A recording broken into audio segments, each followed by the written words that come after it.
News Now is brought to you by the Bank of Guam, the People's Bank, Docomo Pacific, island-wide, worldwide, the choice is clear. And Micronesia Renewable Energy, go solar for zero money down.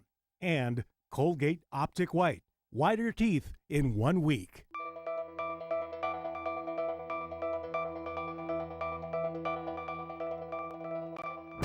From the Pacific News Center in Hagåtña, Guam, here's Clint Rogel and Janella Carrera, Betsy Brown, Roselle Romanes, PNC Sports with Blake Watson, and weather with Rebecca Kim. With your news now. Good evening. You're watching PNC's News Now. I'm Clint Rogel. And I'm Janella Carrera. Your top story tonight. Medical examiner Dr. Aurelio Espinola says it was definitely a single blow to the head that killed Shelley Bernstein. But the defense had other theories in the Agababa murder trial as they grilled Dr. Espinola for an intense hour. Can I talk to you? Can I say something? No. Okay. It was not the presence of drugs in her system, a fall, or a gunshot wound that killed Shelley Bernstein. According to medical examiner Dr. Aurelio Espinola, it was a single blow to the forehead, right above her right eyebrow. That single blow to the head, prosecutors believe, was done by Bernstein's son, Alan Agababa. But defense attorney Jeff Moots had other theories, especially since Dr. Espinola could not pinpoint the exact object that was used to smash Bernstein's head. But if I fall forward and strike my head here and then catch myself, I'm not going to hit the prominent portions, right? When you're hitting the table, right? Right. But if you tell me that you fall on the table, I will see the mark on the table, mark on your face. That's if I tell you that's where I fell. Well, even if you don't tell me, it will show me by looking at the injury. I can tell you where you fall. If this person fell, you will see abrasion in this area. Attorney Moots also grilled Dr. Espinola on the substantial amount of medication found in Bernstein's system: oxycodone, hydrocodone, oxymorphone, hydromorphone, fentanyl, and benzodiazepines, none of which, however, contributed to Bernstein's death, even if some were found in large doses. We are talking of a non-normal person. Okay, meaning to say that this person was been using this medication for a long time. Okay. So her resistance or the tolerance to this kind of medication are very high. Okay. So it could be overdose for me, lethal for me, but not for her. Do you know what her prescribed dose was of each of these?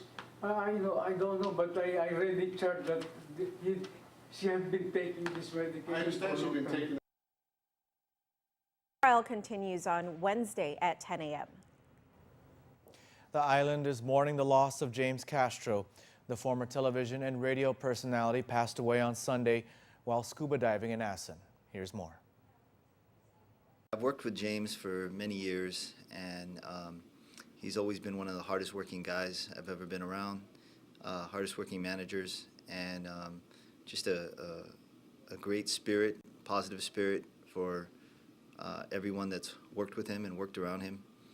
And it's a tough day today to come to work and know that we won't see him here, and see things we were working on together, and just remember conversations that we've had recently. James Castro was the marketing director for Midpack Distributors. He passed away yesterday while scuba diving in Assen. It's not clear what exactly the cause of death is yet. GFD reported that Castro was unconscious and unresponsive when they were called to the waters off Assen at 9:27 a.m. on Sunday morning.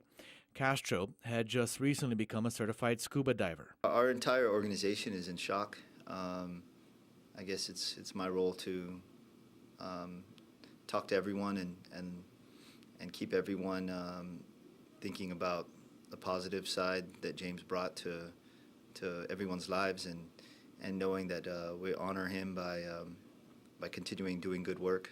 Castro was also an accomplished television and radio personality on Guam, working for different media organizations throughout his career.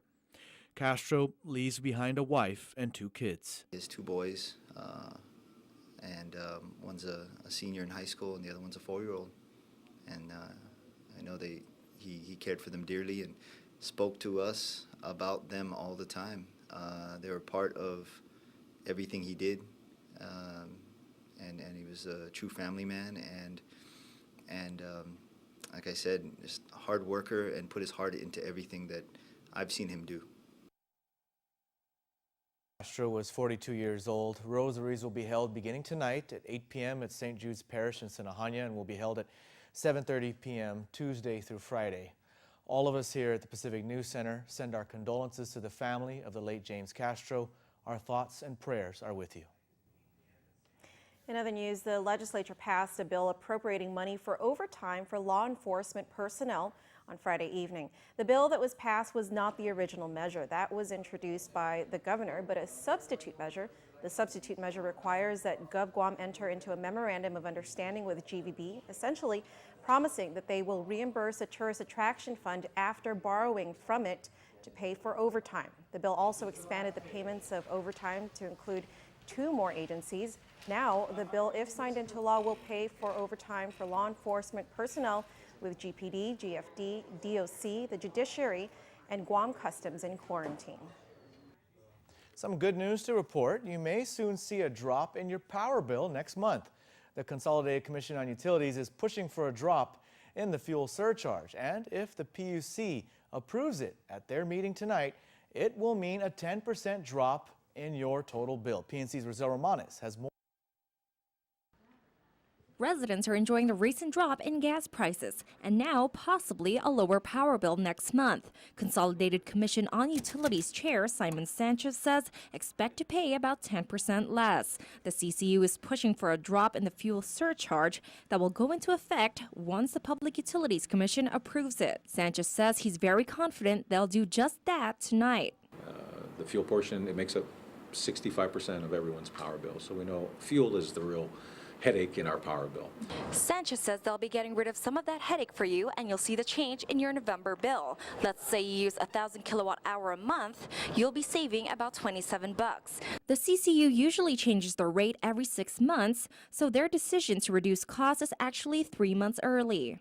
We're confident that we can reduce the cost of power. We can give back the savings to the ratepayers now rather than wait till February 1st. Because the cost of fuel has dropped so significantly. What happens come February 1st? Because we're going to make the next adjustment is February 1st, it's a very short window of time. If we've given back too much, we can adjust then. If we haven't given back enough, we can adjust it then.